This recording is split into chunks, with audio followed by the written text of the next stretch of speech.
আসসালামু আলাইকুম। তো আজকের ভিডিওটা বানার উদ্দেশ্য হচ্ছে কি যে মানে আমাদের বাঙালি ভাইদের জন্য কুয়েতে যে আসতেছে ওনাকে দেখতেছি সোশ্যাল মিডিয়া বা এখানে আসেও দেখতেছি। মানে বাঙালি বলতে আমাদের ইন্ডিয়ান বাঙালি না, আমি হচ্ছে কলকাতা বাঙালি। তো বাংলাদেশ বাঙালিদের ভাইয়ের জন্য বলা হচ্ছে কথাটা যে ভাই দালাল দেখে আসো, একটু লোকজন দেখে আসেন। কেন যে কিছুদিন আগে একটা দেখলাম যে এক ভাই আসতেছে মানে ড্রাইভারের ভিসায়। তো ড্রাইভারি ভিসায় আসতেছে, তো বলতেছে যে বেতন কত, তো বলছে 1 লাখ টাকা, বাংলাদেশ 1 লাখ। তো 1 লাখ টাকা মনে হয় এখানে হয়তো যারা 10 বছর ধরে আছে তাদেরও বেতন হয়নি এখনও। তো আপনি তো নতুন, ভাষাও জানেন না, এখানকার সিস্টেমও জানেন না, এখানকার রাস্তাঘাটও জানা নাই। হয়তো ড্রাইভিংয়ের জন্য আপনাকে ট্রায়াল দিতে হবে, 4 মাস 2 মাস করতে হবে।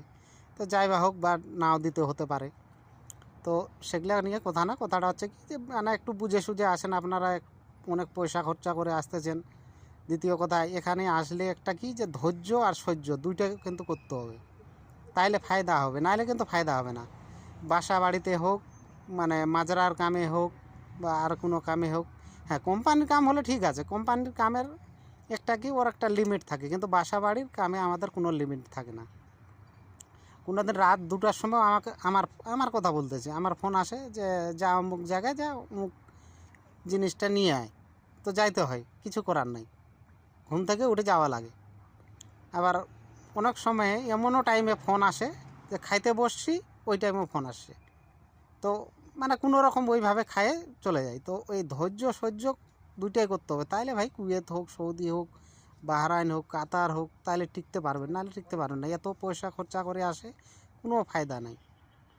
আর একটু দালাল দেখে শুনে আসে না। আপনার তো মানে বাংলা কথাই বলতেছি আমি, যে দালাল, যেহেতু তোমরা আপনার বাংলাদেশে দালালে বলতেছো, তো দালালে বলতেছি, দালালদের উদ্দেশ্যে বলা এটা।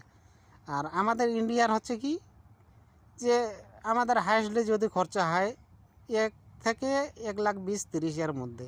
তো আমাদের মানে পয়সাটা হলেও কোনো অসুবিধা হয় না, এই 1-1.5 লাখ টাকা কোনো ব্যাপার না, আমরা চলে যাই। কিন্তু এই বাংলাদেশের এতগুলো পয়সা খরচা করে আসে, এটা মানে একটা খারাপ লাগার ব্যাপার।